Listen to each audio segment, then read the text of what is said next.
Akidah Islamiah. Pengertian akidah daripada segi bahasa ialah daripada perkataan aqadah yang bermaksud ikatan atau simpulan. Dari segi istilah pula membawa maksud kepercayaan yang terikat dan tersimpul kuat dalam jiwa sehingga tidak akan tercerai atau terurai. Keistimewaan akidah Islamiah yang pertama.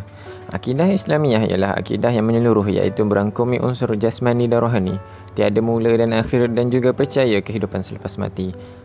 Keistimewaan yang seterusnya adalah akidah Islamiah ialah akidah yang kekal iaitu tidak berubah disebabkan oleh perubahan zaman.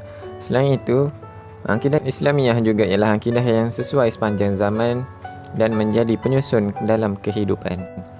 Berbanding akidah dan ideologi, yang pertama, akidah datang daripada Allah Subhanahu Wa Taala, manakala ideologi pula merupakan pemikiran yang dicipta oleh manusia.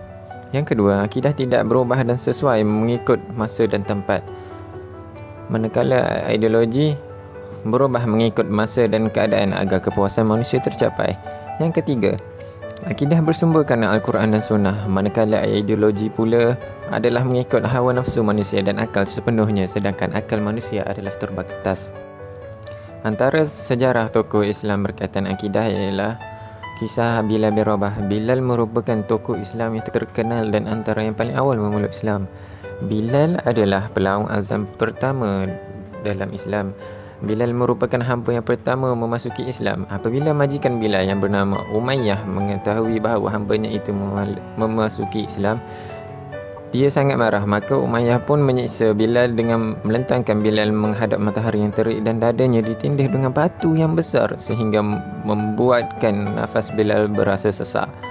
Umayyah menyebat tubuh badan Bilal bin Rabah sambil meminta hambanya itu untuk keluar daripada Islam dan menyembah Lata dan Uzza. Walaupun betapa siksanya Bilal ketika itu, beliau tetap menyebut Ahad, Ahad, Ahad yang bermaksud Allah Maha Esa. Justru berdasarkan kisah Bilal bin Rabah, dapat dilihatlah betapa hebatnya akidah yang ada dalam diri beliau walaupun beliau disiksa dengan begitu teruk sekali oleh majikannya.